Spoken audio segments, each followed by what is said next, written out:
মির্জা ফখরুলকে রাষ্ট্রপতি পদে প্রার্থী করার পর থেকেই তার ছেড়ে দেওয়া মহাসচিবের পদে কে আসছেন তা নিয়ে বিএনপিতে আলোচনা চলছিল। দলের একাধিক জ্যেষ্ঠ নেতার নাম আলোচনায় এলেও শেষ পর্যন্ত দীর্ঘদিনের পরীক্ষিত নেতা রিজভীর ওপরই আস্থা রাখল দল। বিএনপির সদ্য সাবেক মহাসচিব মির্জা ফখরুল ইসলাম আলমগীর রাষ্ট্রপতি নির্বাচিত হওয়ায় দলটির সিনিয়র যুগ্ম মহাসচিব রুহুল কবির রিজভীকে ভারপ্রাপ্ত মহাসচিব করা হয়েছে। 20 আগস্ট বৃহস্পতিবার বিএনপির সহ-দপ্তর সম্পাদক মোহাম্মদ মনির হোসেনের পাঠানো সংবাদ বিজ্ঞপ্তিতে এ তথ্য জানানো হয়েছে।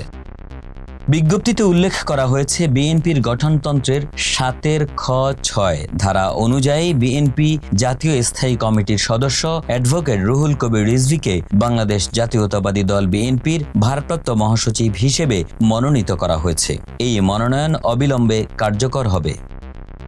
ছাত্রদলের সাবেক কেন্দ্রীয় সভাপতি রিজভী দীর্ঘ সময় ধরে বিএনপির কেন্দ্রীয় রাজনীতিতে সক্রিয়। বিশেষ করে আওয়ামী লীগ সরকারের সময় নানা প্রতিকূলতার মধ্যেও দলীয় কর্মসূচি ও গণমাধ্যমে বিএনপির অবস্থান তুলে ধরার ক্ষেত্রে তিনি ছিলেন সামনের সারির নেতা। মাঝে মাঝে তাকে দেখা যেত 10 থেকে 15 জন নেতাকর্মী নিয়ে ভোরবেলা বিক্ষোভ মিছিল করেছেন। অনেকে তাকে বিএনপির ভোরের পাখিও বলতেন।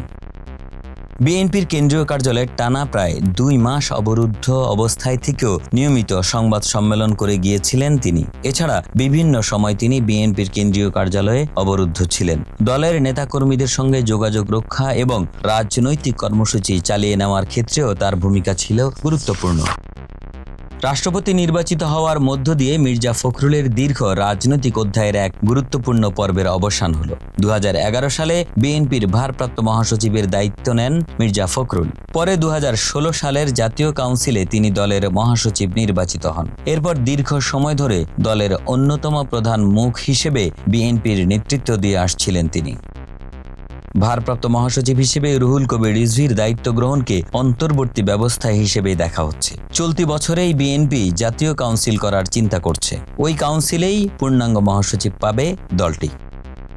রাষ্ট্রপতি নির্বাচনের পর বিএনপির দলীয় কাঠামো ও সরকারের বিভিন্ন দায়িত্বে পরিবর্তনের আলোচনা আগে থেকেই শুরু হয়েছিল। এর মধ্যে মির্জা ফখরুলের মহাসচিব পদের শূন্যতা পূরণ করা হলো। বাকি থাকলো স্থানীয় সরকার মন্ত্রণালয় এবং ঠাকুরগাঁও 1 আসনে মির্জা ফখরুলের উত্তরসূরি কে হবেন। একে আজাদ, মানবকণ্ঠ।